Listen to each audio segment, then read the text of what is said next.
Today I want to talk to you about the importance of regulated nervous system in our relationships.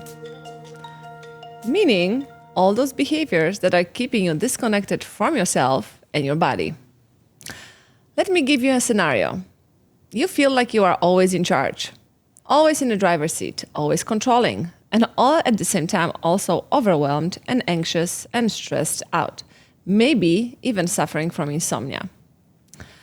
You don't realize that your body is making sense because you don't live in your body. You live in your head. You've worked so hard as a high achiever to create the career or the business of your dreams. Maybe even you enjoy your beautiful relationships, but I don't know if you can enjoy them really because you are not really present. So I want you to understand how important it is, even if it feels like, what the heck is this lady talking about? How important it is to really understand your body and your nervous system responses in navigating your relationships.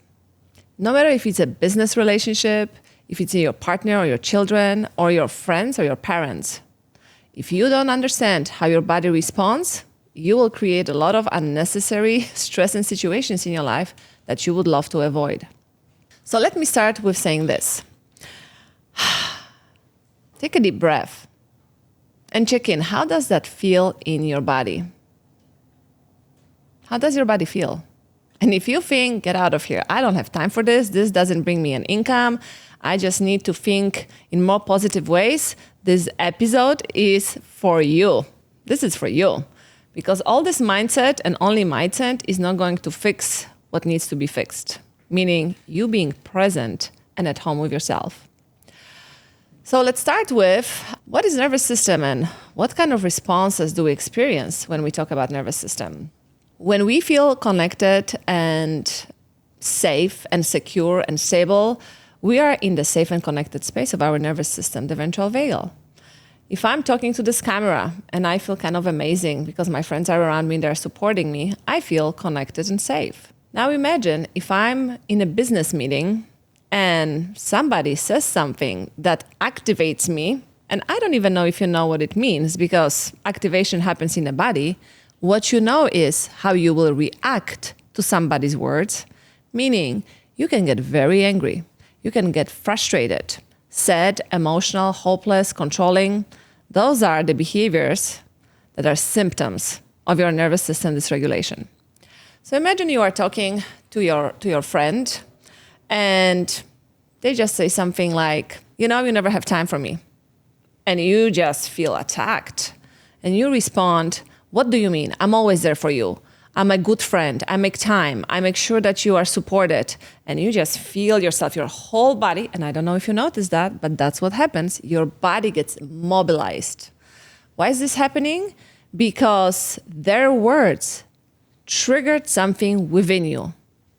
It's not them that triggered you. Their words triggered something within you, within your nervous system that has not been maybe dealt with, or you just haven't discovered yet how to have skills to support yourself back to being connected and safe and secure.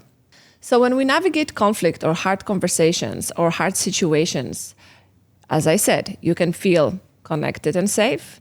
You can also respond in fight. Right? Fight meaning I can verbally become defensive. I can physically become defensive. I can argue with you to the point where you know that I am right because I don't feel safe if I am not right? You can respond in flight, meaning you will try to avoid this conversation. And when I'm talking to you, you will be on your phone, glazing over whatever messages are there because you are uncomfortable with having difficult conversations. Many of us were not really modeled how to do that. Another response can be fawn, and you start pleasing. You just want to avoid the conflict on any type of conversation in any way. So you will find yourself just pleasing the other person. What can I do for you? How can I make you happy? How can I make you feel satisfied with me so you don't reject me or you don't treat me in a bad way? And another response, the fourth response, is freeze. Freeze is when you completely shut down. Yes, you shut down maybe your anger, your sadness, your frustration, your disappointment, but you also shut down all the positive emotions and you completely disassociate from being with yourself and the other person. So when we look at the nervous system responses, I want you to think about your relationships. And I want you to really notice that you can have different response in different situations with different people. You can go into the fight with your partner. You can go into freeze in your business. You can go into the phone with your friends. It really depends on how you and your body will react in a specific situation with a specific person. And very often, without understanding our nervous system, we keep blaming other people. We want them to change. They need to make us feel better. So we find ourselves very controlling because we don't know how to control our emotions. We feel out of control inside, so we try to control everything outside of us.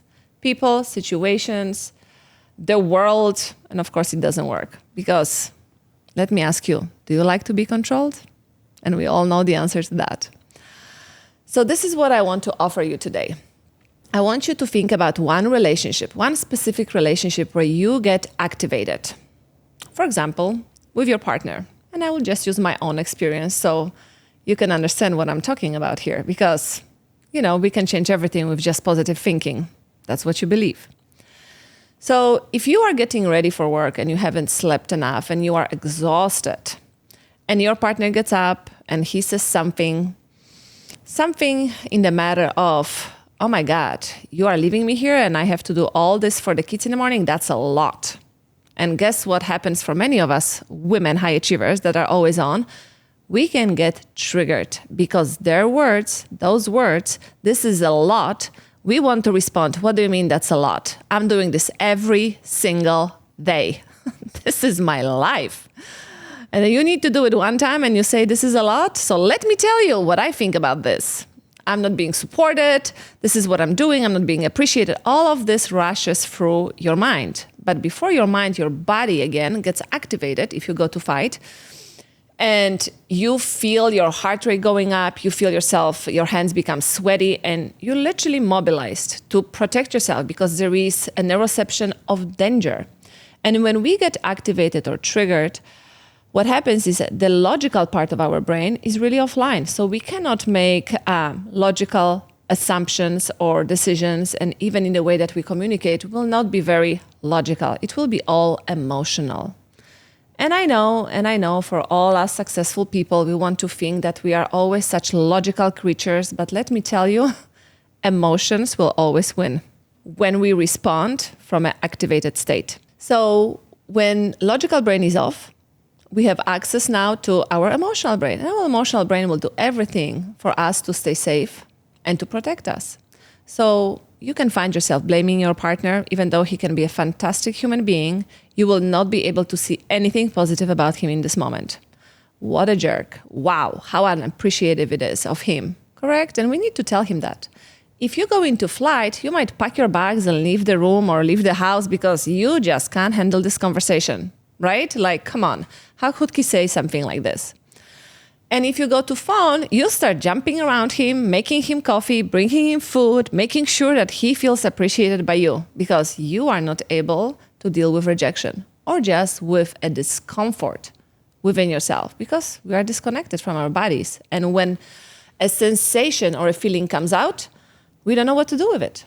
When you go into freeze, it doesn't matter what is happening. You really don't care. Because you literally are preparing for death, okay? It's like when you see an animal, they get attacked and they go numb. That's how they prepare for death, and that's what's happening within our own nervous system.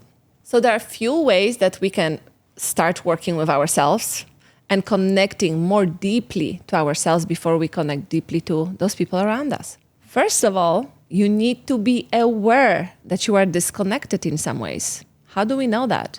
Well, when you've built the life of your dreams, you have the house, the kids, the partner, or maybe you're a high-achieving woman who is single and can't really find a partner, well, that's a sign. That's a sign that something is off if you have, let's say, the career and you can't find a man, or you are married or in a relationship, but you feel frustrated, you feel emotional, you become very reactive.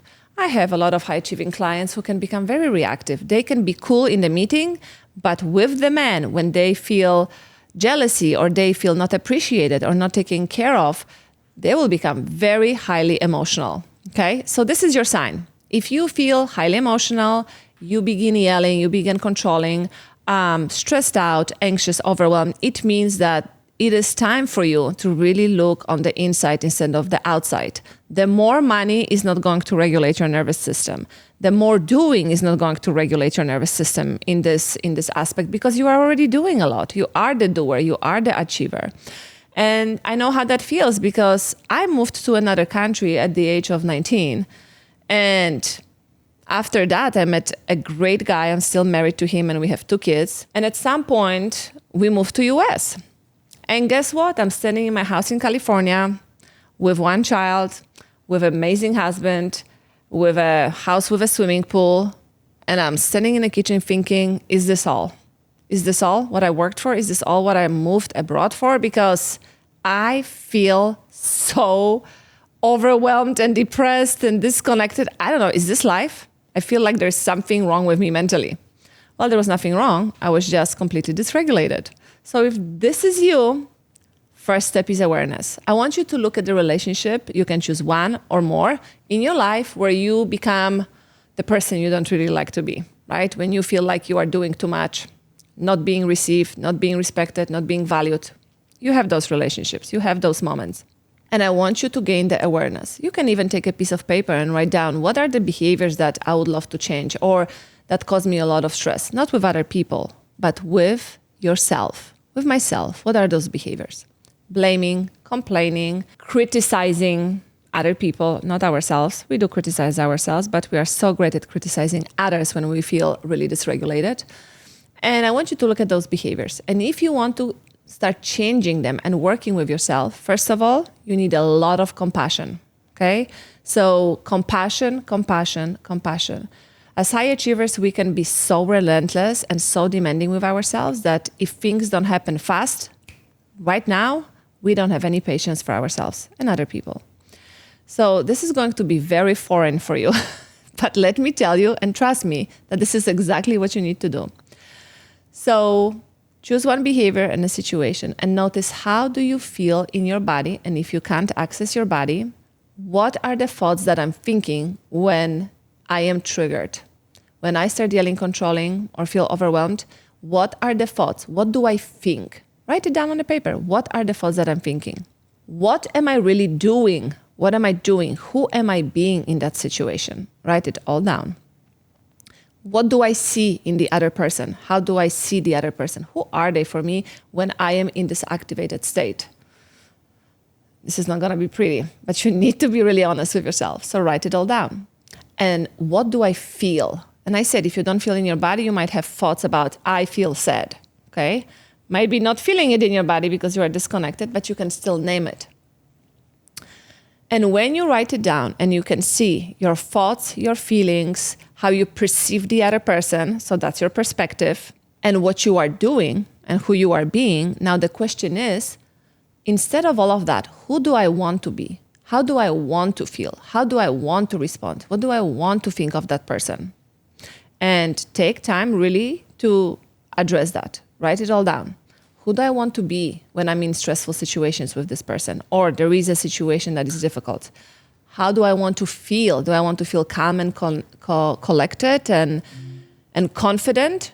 Or do I want to feel overwhelmed and distracted and anxious and reactive? What do I want to think of the other person? Do I want to think that they are trying to really disrespect me and not care for me? Or are they just like me, a human being with a brain in their nervous system and they are doing their best and I love them and I appreciate them? Or if it's about your work, I do respect them in some way. What am I doing? What am I doing? What am I feeling? And what do I want to be doing, feeling, being, and noticing? Okay. Number 1, awareness is the key. So first I said awareness. Second, I said compassion, a lot of compassion for the process. Then really writing down who I'm being right now and who I want to be and how I want to respond instead of reacting. Next step for you to really work and start to work with your nervous system and coming home to yourself is a lot of patience.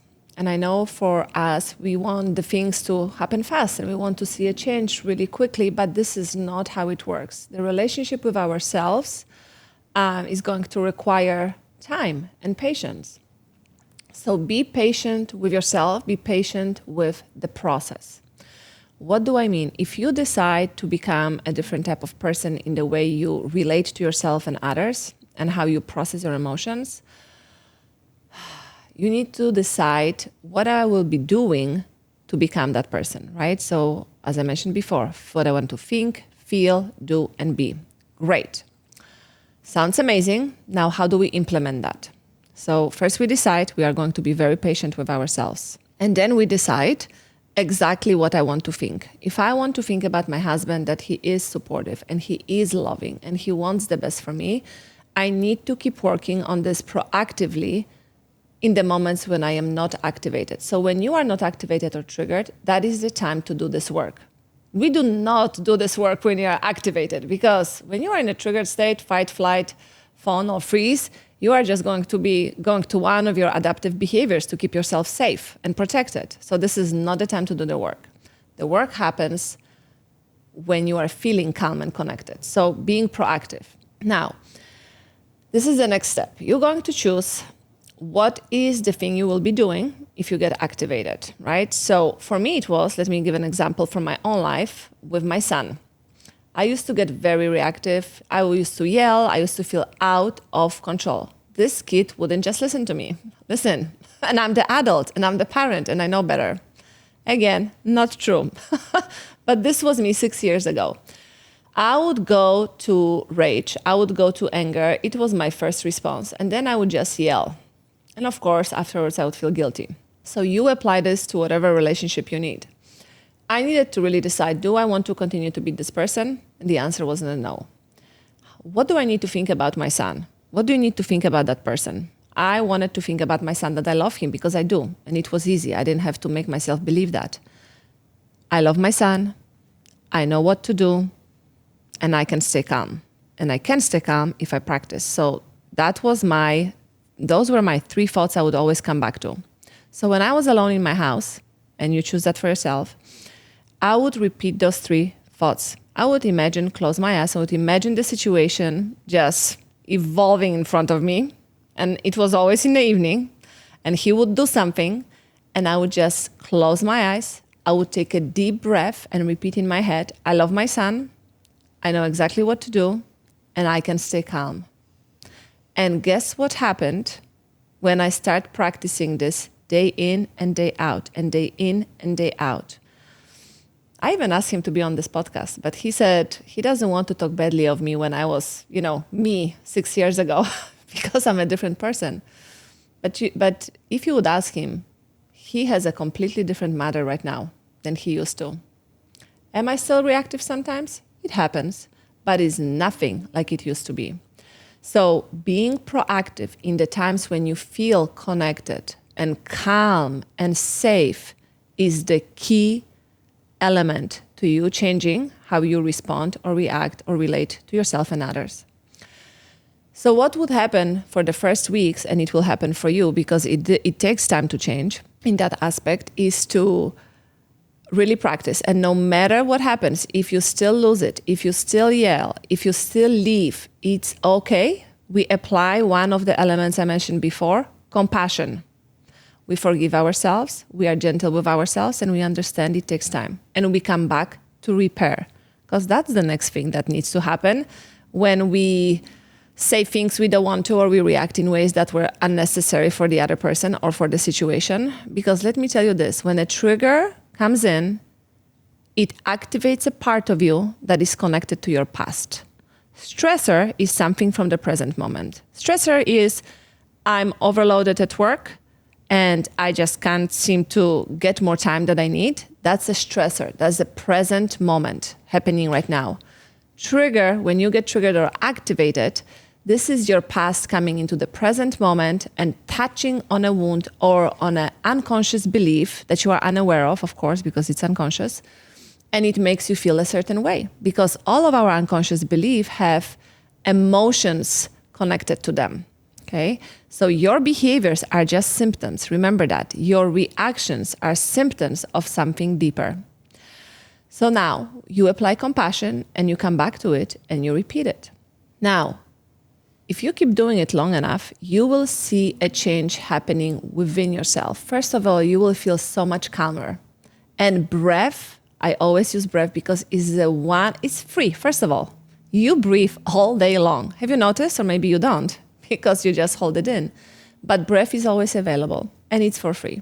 So when you use your breath, you create a space between the trigger and your response or reaction. So when you use your breath, you create a space between the trigger and your response or your reaction. And in that space, if you practice, you will have an option of responding completely differently. So what I do, and I do with my clients, and I offer to you as well, is to really start breathing. If you are not used to it, just 1 minute a day. Closing your eyes. If you don't like to close your eyes, with your eyes open, just keep breathing. Inhaling through your nose, exhaling through your mouth. Deeper and slower. Deeper and slower. If you are a person who goes into fight a lot, this kind of breath will be very, very supportive. If you mostly go to shutdown, you need a type of breath work that will activate more of an energy, will mobilize you. Because you're already in shutdown, you don't need a breath work that is very calm because you are already offline. We need to bring you online right now. So depending on which state you go into, we can find type of breath that will be supportive. But you just breathe. You can even put a hand on your heart. That's what I used to do because it really connects me back to my body, that I'm here and I'm not somewhere in the past and I'm not being under attack. And when you do so, you repeat those 3 sentences or 2 that you have for yourself. I know my husband cares for me. I know he wants the best for me, and I can stay calm and connected.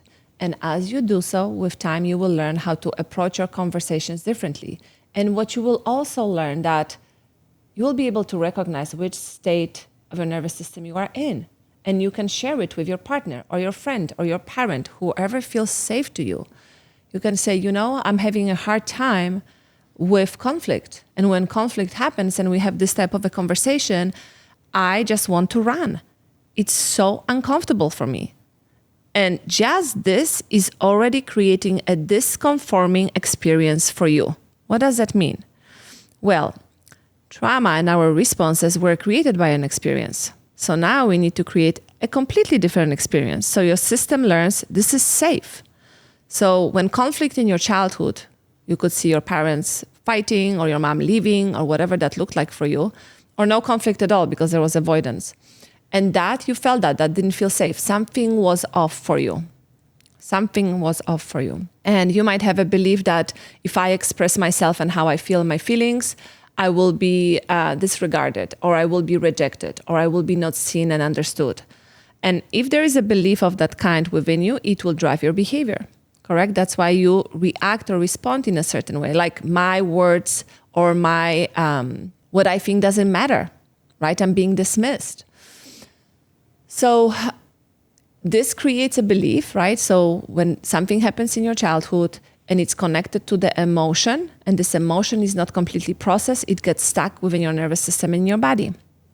So when you navigate conflict right now, you need to start creating different experiences that will create different emotions. So we are really rewiring your brain and your nervous system as we do so. So when you are conflict avoidant, as I mentioned, and you want to run, you can tell your partner or your friend, you know what, I'm very uncomfortable with conflict. I need a moment. Take a breath. And then you can say, I just want to run. I just want to avoid this because it makes me feel, and then you say whatever it makes you feel. And if that person is safe for you, if they feel safe and supportive in other situations, most likely they will say, well, I didn't know that. Thank you for sharing. Or, wow, why do you go to that place? Like, that's not what I want you to feel when we are having this conversation. Very often we make the situation so much worse because, again, our logical brain is offline. So when you do so and this person responds in a positive manner, now your nervous system learns, wow, it is safe for me to express myself. It is safe for me not to run all the time. If you were not used to being hugged when there was a conflict in a family and you were left to your own devices to process your emotions, you might not be really comfortable with being comforted and hugged, right? So if your partner comes towards you and he says, I want to hug you, can I hug you? I don't really want you to be mad and, I love you, and you don't want to be hugged. You can say that. You can say, you know what, not right now. I still need some more time to process on my own, and then I would be open to it. The more you are able to express yourself and what you really need, the more likely you will be less activated, or you will be still activated, but it will not be as intense, it will not last for as long, and it will be occurring less and less, because your nervous system will have a wider window of tolerance. Okay, so what does that mean? Wider window of tolerance is, right now, 6 years ago, for example, my first response was yelling, because I was reactive and I was always in fight.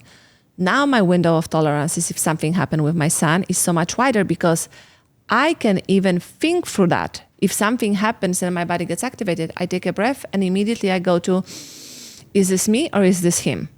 Right? So now my body can process and hold more space for uncomfortable emotions. Or when triggers shows up, I know how to attend to myself, to de-escalate instead of escalate, right? So another thing I want you to know when you do this work of connecting to yourself is, and working with your nervous system, is that everybody has a nervous system and everybody has a brain.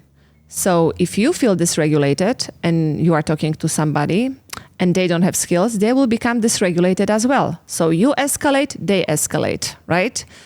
Now, we can also co-regulate with someone. So if I have more skill and ability to access my state of safety and connection, and you are losing it, or you are emotional, or you are running, I am still able to resource myself and say, I love you, I care for you.